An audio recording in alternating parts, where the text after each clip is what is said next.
You know what the pros call nose hairs that extend beyond the nostrils? Swedish danglers. My man Chris Hill and I are going to show you how to wax that stuff.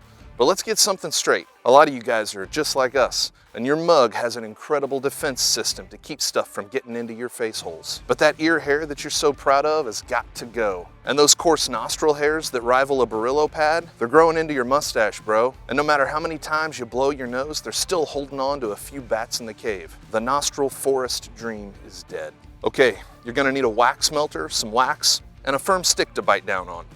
I'm using a Pro Wax 100, which we've had for years and is an awesome product. You're also going to need a few popsicle sticks. You can buy a whole pack of crafting sticks or just slam a few popsicles, which come with free sticks. Mancycle. All right, let's start with the ears. Chris's ear hair is pretty controlled, but we're going to wax it out anyway.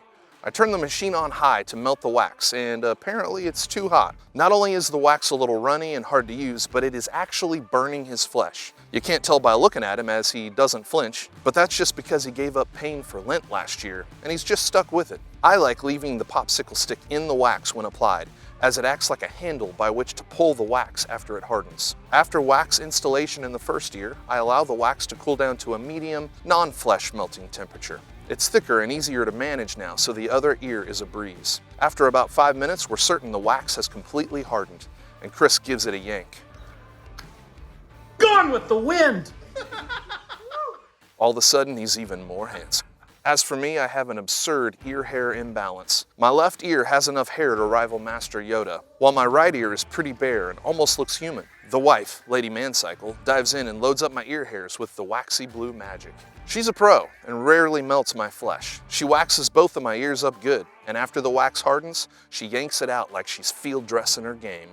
She seems to be enjoying it a little too much. But hey, it's the little things in life, am I right? All right, 2 holes down and 2 to go. If you're watching this, chances are you're a nostril curious fellow, interested in nasal deforestation and wondering what it's like to breathe out of your nose. Or you're married to a gorilla. Either way, you've come to the right place. Let's get into it. Got a mustache? I suggest a little painter's tape to protect the stash and avoid any collateral damage. Don't worry, it's not too sticky. All right, second verse, same as the first. Chris Hill is up first, and somehow he still trusts me. I've got my wax temperature in the right place, so this is a simple stick and move scenario. I make sure to get that stick in the upper inner edge of the nostril, as that's where the money is. Anyone with awesome nose hairs knows that the upper inner hairs are the most glorious, so you gotta get in there.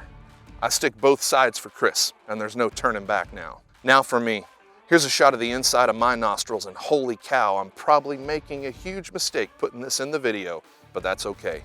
While my inglorious nostril farm is obviously growing out its coat for winter, you're probably distracted by my nostril asymmetry.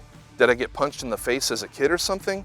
Probably. Or maybe I just sleep on the left side of my face. Anyway, enough with the handsome. Let's get into it. Lady Mancycle dives in and does the job for me, sticking the popsicle sticks in the perfect spots.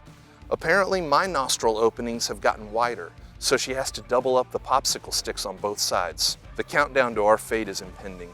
The clock ticks on, and eventually all the wax is hardened and there's nowhere to go. The moment is just us, the wax, and a little courage. We have to count it down, but we count it down together.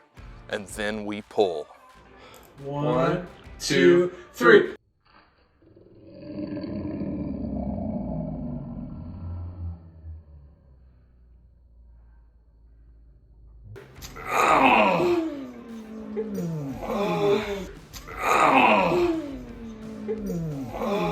Joe Brown. Oh, wow.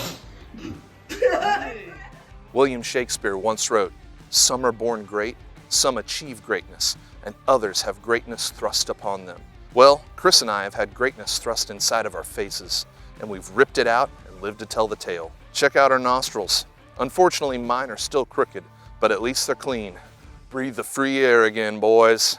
And look at the hairs on these popsicle sticks. If I have my history correct, I believe this is how the original toothbrush was invented. True story. Who says all manscaping happens south of the border? If we can do this, you can too. If you enjoyed this content, we'd be grateful if you liked the video and subscribe to the channel. Thanks for watching. Mancycle you next time.